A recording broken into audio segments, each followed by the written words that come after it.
హోలీకి చల్లని healthy drink చేద్దామా? రంగురంగుల పండుగ, రంగులు పూసే పండక్కి మంచి ఆరోగ్యకరమైన తండాయి చేద్దామా?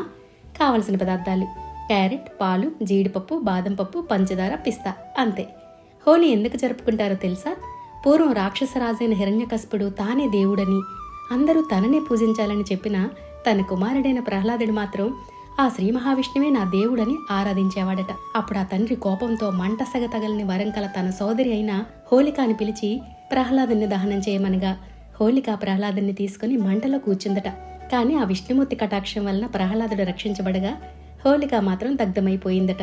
అంటే చెడుపై మంచి గెలవటమే కదా అర్థం. ఆ మరుసటి రోజు ఈ పర్వదినాన్ని రంగులతో సంతోషంగా జరుపుకుంటారు. నేను ముంబైలో హోలీకి మా ఇంటికి వచ్చిన వారికి ఇలానే సర్వ్ చేసేవాళ్ళం. చిన్న మాట: భక్తి ఉన్న చోట భయం ఉండదట, ప్రేమ ఉన్న చోట ద్వేషం నిలవదట.